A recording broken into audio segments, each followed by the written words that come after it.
거짓말로 시작된 인생 바꾸기가 드디어 들키기 시작했습니다. 됐다잖아요. 변호사 모드가 따로 있나? 네. 평소에도 좀 그렇게 멋있네. 내 땅 팔 생각 없으니까. 미지가 미래 행세를 하다가 회사 동료들에게 의심받기 시작하고 두손리에서는 세진이 미지로 살고 있는 미래의 정체를 눈치채기 시작했어요. 더 충격적인 건 호수가 로사 할머니의 진짜 정체를 알고 있다고 고백한 거예요. 과연 쌍둥이 자매의 인생 체인지 작전은 성공할 수 있을까요? 아니면 모든 게 들통나면서 더 큰 위기를 맞게 될까요? 지금부터 미지의 서울 3회를 제 뇌피셜로 파헤쳐 보겠습니다. 드디어 우리가 기다렸던 순간이 왔어요. 미지의 완벽하지 못한 연기가 들통나기 시작한 거죠. 먼저 서울 상황부터 볼게요. 미지가 한국금융관리공사에서 미래 행세를 하면서 겪는 첫 번째 큰 위기가 시작됐어요. 회의 시간에 팀장 신경민이 갑자기 지난달 프로젝트에 대해 질문을 던지는데 미지는 당황할 수밖에 없었죠. 평소 완벽주의자인 미래라면 절대 모를 리 없는 내용이었거든요. 특히 주목할 점은 데이터 분석가 김태희의 반응이었어요. 다른 동료들은 그냥 넘어갔지만 김태희는 미지의 업무 처리 방식이 평소 미래와 완전히 다르다는 걸 알아챘습니다.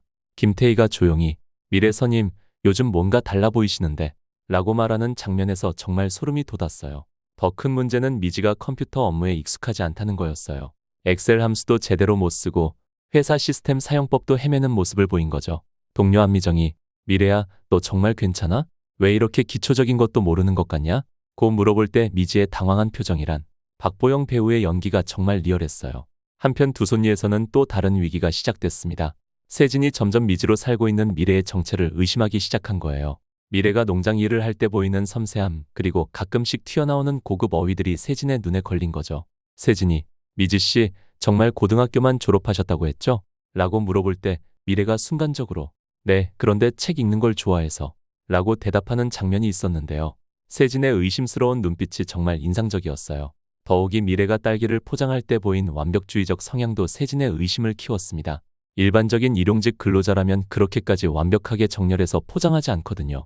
세진이 속으로 뭔가 이상해. 이 사람 정말 미지 맞나? 라고 중얼거리는 장면에서 긴장감이 확 올라왔어요. 호수가 미지에게 로사 할머니는 내가 아는 분이야 라고 말하면서 시작된 이 에피소드는 정말 감동적이었어요. 알고 보니 로사 할머니가 바로 호수가 대학교 다닐 때 받았던 김노사 장학금의 그 김노사였던 거예요.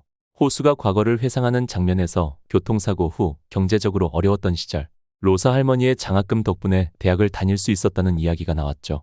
그때 호수가 그분이 없었다면 지금의 제가 존재하지 않았을 거예요. 라고 말하는 장면에서 정말 울컥했어요.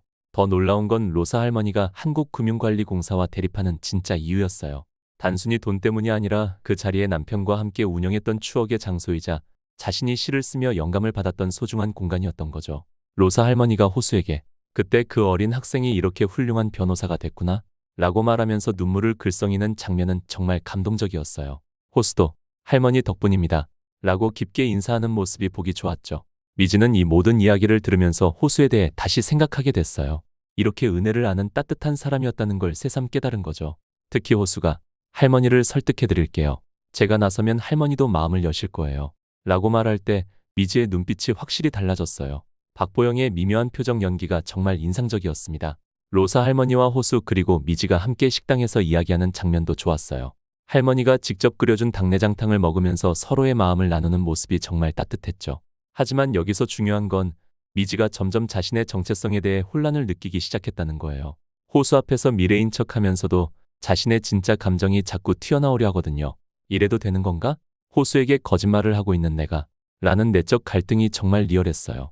마지막에서 호수가 미래야, 오늘 정말 고마웠어 라고 말할 때 미지의 복잡한 표정. 과거에는 그냥 잘생기고 공부 잘하는 옆집 오빠 정도로만 생각했는데 그 순간이 정말 인상 깊었습니다. 이번 장면은 정말 감정적으로 몰입도가 높았어요. 두 자매가 각각 새로운 감정을 경험하면서 자신들의 진짜 모습을 찾아가는 과정이 너무 아름답게 그려졌거든요.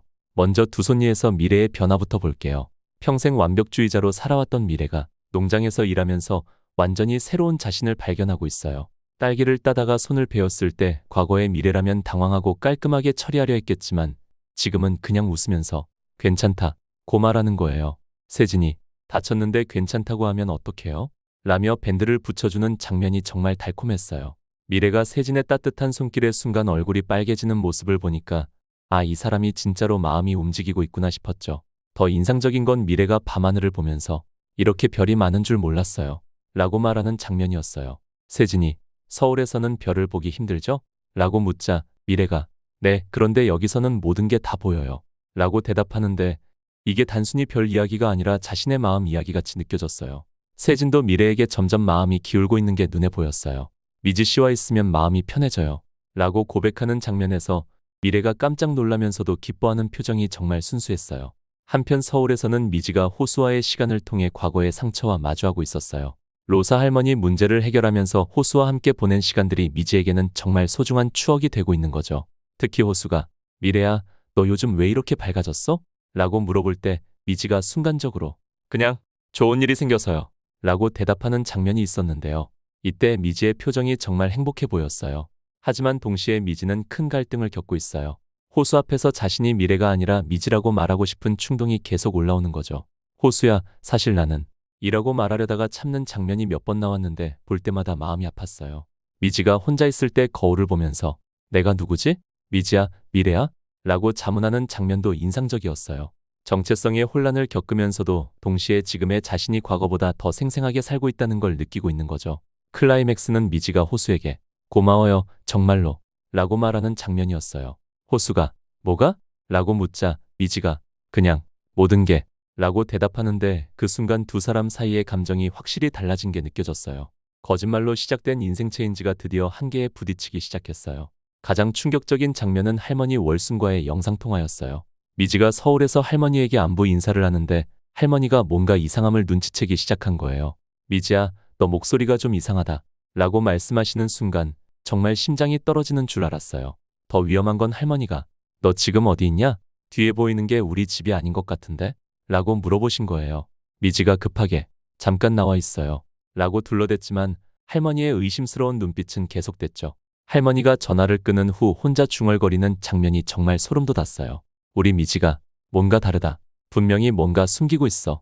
이 모든 걸 지켜본 시청자 입장에서는 정말 조마조마했어요. 서울에서는 미지가 회사에서 더 큰 위기를 맞았어요. 최태관 국장이 갑자기 미지를 불러서 유미래 대리, 지난주 보고서 어디 있나? 라고 물어보는데 미지는 그런 보고서가 있는지도 몰랐던 거예요.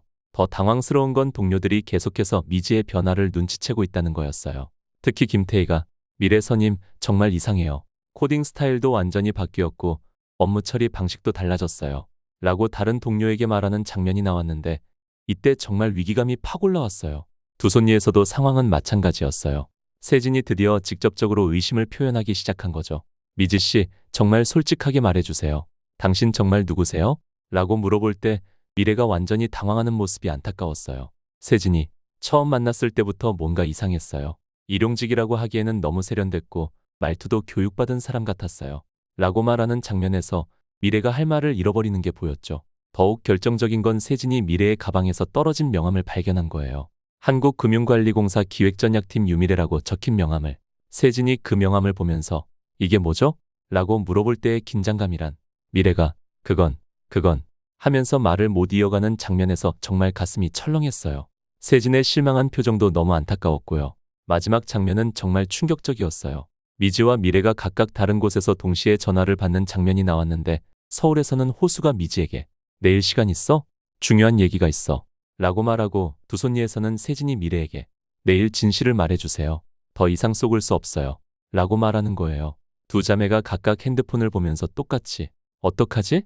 라고 중얼거리는 마지막 장면에서 3회가 끝났는데 정말 다음 회가 궁금해서 미칠 것 같았어요. 거짓말의 대가가 이렇게 크다니. 과연 다음 회에서는 모든 진실이 밝혀질까요? 아니면 두 자매가 위기를 극복할 새로운 방법을 찾을까요? 지금까지 서울의 미래 3화에 대한 제 뇌피셜을 나눠봤는데요. 어떠셨나요? 물론 이건 모두 제 상상이니 실제 방송과는 많이 다를 수 있습니다. 하지만 이 드라마의 흥미로운 설정과 캐릭터들을 생각하면 앞으로의 전개가 정말 기대되지 않나요? 박보영 배우의 1인 사역 도전이 어떻게 그려질지도 관전 포인트가 될 것 같습니다. 여러분은 어떤 전개를 예상하시나요? 댓글로 여러분의 뇌피셜도 공유해주세요. 영상이 도움이 되셨다면 좋아요와 구독 부탁드립니다. 다음 영상에서 또 찾아뵙겠습니다. 끝까지 시청해주셔서 감사합니다.